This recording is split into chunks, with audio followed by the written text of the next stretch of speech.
នៅប្រទេសថៃក្តៅដូចបាយពុះលោកអនុទានច័ន្ទវរៈកុលប្រញាប់ប្រញាល់ធ្វើរឿងនេះជាបន្ទាន់បើពុំដូច្នោះទេនឹងអាចរង្គោះរង្គើទៅដល់តំណែងជានាយករដ្ឋមន្ត្រីរបស់ខ្លួននាពេលបច្ចុប្បន្ននេះនារសៀលថ្ងៃទី11ខែសីហាឆ្នាំ2026នេះសារព័ត៌មាន The Standard របស់ប្រទេសថៃបានចេញផ្សាយទៅនឹងសេចក្តីរាយការណ៍ព័ត៌មានពិសេសមួយដោយបានដកស្រង់បទសម្ភាសន៍ផ្លូវការនិងផ្ទាល់មាត់របស់លោកអនុទានច័ន្ទវរៈកុលនាយករដ្ឋមន្ត្រីនិងជារដ្ឋមន្ត្រីក្រសួងមហាផ្ទៃថៃជំវិញវិធានការរឹតបន្តឹងអាវុធយ៉ាងម៉ឺងម៉ាត់បំផុតនៅក្នុងប្រទេសថៃប្រភពព័ត៌មាន The Standard បានឲ្យដឹងថាលោកនាយករដ្ឋមន្ត្រីបានប្រកាសដាក់ចេញនូវបទបញ្ជាបន្ទាន់នៅក្នុងកិច្ចប្រជុំគណៈរដ្ឋមន្ត្រីដោយបានចាត់តាំងលោកផាខននីប្រាពុនឧបនាយករដ្ឋមន្ត្រីឲ្យប្រញាប់ប្រញាល់រៀបចំសេចក្តីព្រាងច្បាប់ស្តីអំពីអាវុធកាំភ្លើងឡើងវិញជាប្រញាប់ជាមួយគ្នានោះលោកអនុទានបានបញ្ជាឲ្យក្រសួងមហាផ្ទៃនិងអគ្គស្នងការនគរបាលជាតិថៃអនុវត្តវិធានការផ្អាកនិងហាមឃាត់នៅការតពន្យាអាជ្ញាប័ណ្ណកាំភ្លើងទាំង3ប្រភេទរួមមានប3ប4និងប12ជាបណ្ដោះអាសន្នរហូតទាល់តែមានការសម្រេចជាថ្មីពីគណៈរដ្ឋមន្ត្រីលោកអនុទានបានបញ្ជាក់ប្រាប់ The Standard ថាច្បាប់ថ្មីនេះនឹងកំណត់នៅទោសទណ្ឌយ៉ាងធ្ងន់ធ្ងរនិងដាច់ខាតដោយសមត្ថកិច្ចនិងអាជ្ញាធរដែលនឹងបង្កើតនៅការដាក់បរាជឆែកឆេរអាវុធខុសច្បាប់និងគ្រឿងញៀនទៀតផងសម្រាប់ជនណាដែលត្រូវបានចាប់ខ្លួននិងត្រូវបដិសេធមិនឲ្យមានការធានាបង់ប្រាក់ឲ្យរួចខ្លួននៅក្នុងវគ្គស៊ើបអង្កេតនោះឡើយហើយត្រូវតែនាំខ្លួនទៅឃុំឃាំងនៅក្នុងពន្ធនាគារភ្លាមៗតែម្ដងយោងទៅតាមការចុះផ្សាយរបស់សារព័ត៌មាន The Standard ដដែលនេះថាលោកអនុទានច័ន្ទវរៈកុលបានបញ្ជាក់អំពីជំហរយ៉ាងច្បាស់ថារដ្ឋាភិបាលនឹងអនុវត្តបំរាមហាមឃាត់នៅការកាន់កាប់និងបំពាក់អាវុធតាមខ្លួន 100% នៅខាងក្រៅប្រទេសដោយគ្មានការលើកលែងឡើយលោកនាយករដ្ឋមន្ត្រីបានប្រមានទៅកាន់សាធារណជនកុំឲ្យជឿតាមការអះអាងថាអាចដាក់អាវុធដើម្បីការពារខ្លួនពីព្រោះបុគ្គលដែលបំពាក់កាំភ្លើងភាគច្រើនតែងតែបង្កគ្រោះថ្នាក់ទៅដល់ខ្លួនឯងនិងអ្នកដទៃ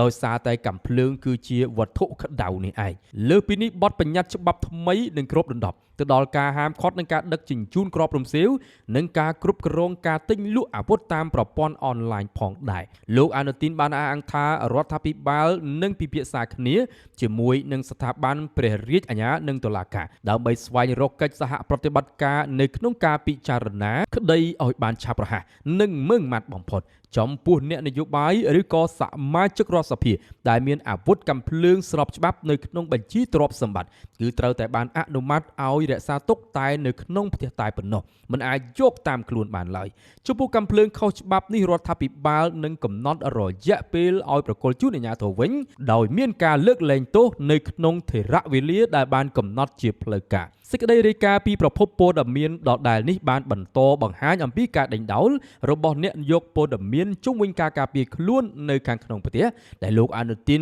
បានឆ្លើយតបយ៉ាងដាច់អហង្ការថាសូម្បីតែនៅក្នុងការប្រើប្រាស់កាំភ្លើងបាញ់ចោលចូលទៅក្នុងផ្ទះក៏នៅតែជារឿងខុសច្បាប់ដដែលពីព្រោះច្បាប់មិនបានផ្ដល់នៅការការពារទៅលើទង្វើបែបនេះនោះឡើយលោកនាយករដ្ឋមន្ត្រីបានសង្កត់ធ្ងន់ថាទោះបីជាកាំភ្លើងស្របច្បាប់ក៏ត្រូវតែហាមឃាត់មិនឲ្យយកចេញពីផ្ទះ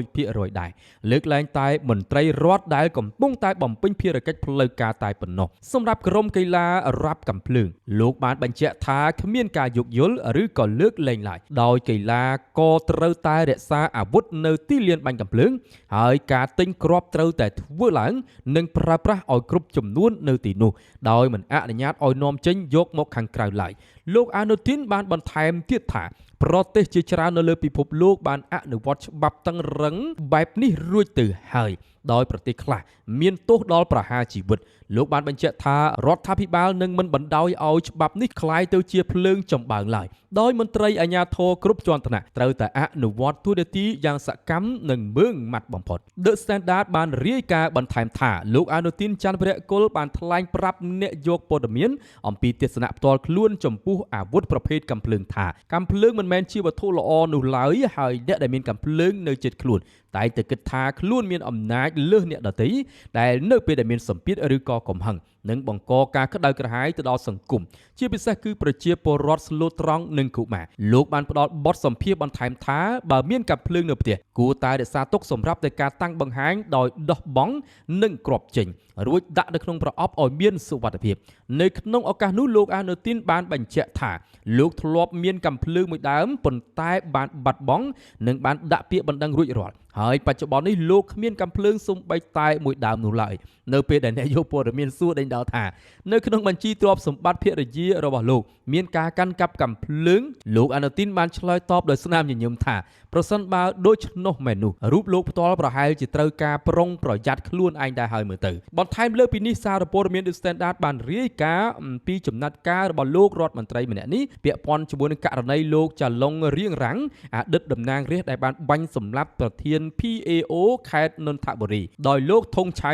យេនប្រាសឿតលោកអានូទីនបានអះអាងថាបានទូរស័ព្ទដោយផ្ទាល់ទៅកាន់អគ្គស្នងការនគរបាលជាតិគិតិរ័ត្នផាន់ភេទដើម្បីរិះគន់និងសាកសួរជុំវិញរូបភាពជនសង្ស័យកំពុងតែជក់បារីនិងបានបំពាក់ខ្នោះដៃកំឡុងពេលសួរចម្លើយនៅឯប៉ុស្តិ៍ប៉ូលីសលោកនាយករដ្ឋមន្ត្រីបានសម្ដែងនូវការមិនពេញចិត្តយ៉ាងខ្លាំងចំពោះអិរិយាបថធូរស្រាលរបស់សមាជិកចំពោះបុគ្គលដែលទើបតែប្រព្រឹត្តបទល្មើសឧក្រិដ្ឋកម្មយ៉ាងសាហាវឃោឃៅអគ្គស្នងការនគរបាលជាតិបានជម្រាបជូនលោកនាយករដ្ឋមន្ត្រីវិញថា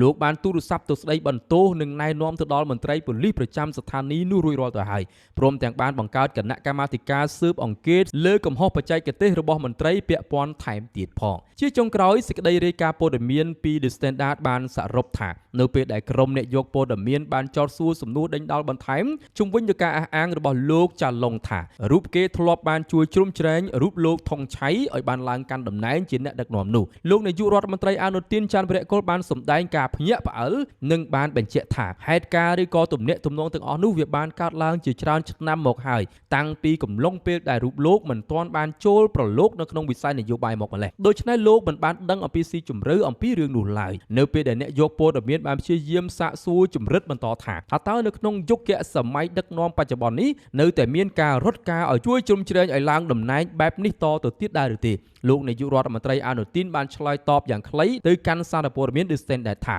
នៅក្នុងយុគសម័យបច្ចុប្បន្ននេះគឺដាច់ខាតមិនមានរឿងបែបនេះកើតឡើងឡើយអរគុណបងប្អូនប្រិយមិត្តទេសនិកជនដែលបានតាមដានទស្សនាស្ដាប់នៅព្រឹត្តិការណ៍ព័ត៌មានរបស់ថៃទេប៉ុន្តែខ្ញុំគ្រាន់តែចង់យកមកបង្ហាញជូនបងប្អូនស្ដាប់លេងៗតែប៉ុណ្ណោះវាអត់ពាក់ព័ន្ធជាមួយនឹងព្រំដែនទេថ្ងៃនេះប៉ុន្តែវាពាក់ព័ន្ធស៊ីជម្រៅជាមួយនឹងស្ថានភាពដែលកំពុងតែច្របូកច្បល់នៅក្នុងប្រទេសថៃជាពិសេសគឺនៅក្នុងរយៈពេលប្រមាណសប្តាហ៍ចុងក្រោយនេះតែងតែមានការបាញ់បោះសេរីនិងបង្កទៅជាគ្រោះថ្នាក់ដ៏ធ្ងន់ធ្ងរយ៉ាងអនាធិបតេយ្យជាទីបំផុតហើយសារព័ត៌មានអន្តរជាតិបានធ្វើការផ្សព្វផ្សាយប្រងព្រាតខ្លាំងមែនទែនដូច្នេះលោកអានូទីនច័ន្ទវរៈកុលដែលជានាយករដ្ឋមន្ត្រីថ្មីរូបនេះត្រូវតែចេញវិធានការឬក៏ស្វែងរកវិធានការណាមួយដើម្បីទប់ស្កាត់ឲ្យខានតែបានឥឡូវនេះយើងឃើញហើយថាលោកអានូទីនច័ន្ទវរៈកុលបានចាប់ផ្ដើមចេញច្បាប់ថ្មីហើយគឺមិនអនុញ្ញាតឲ្យប្រជាពលរដ្ឋនៅប្រទេសថៃនឹងមានអាវុធកាន់នៅក្នុងដៃចូលមកសាធារណៈទេហើយសូម្បីតែនៅក្នុងផ្ទះក៏មិនអាចបាញ់កាំភ្លើងបានដែរឲ្យដោះបង់ចេញឲ្យដកគ្រាប់ចេញហើយរក្សាទុកនៅកន្លែងដែលមានសុវត្ថិភាពចាក់សោអីចឹងទៅ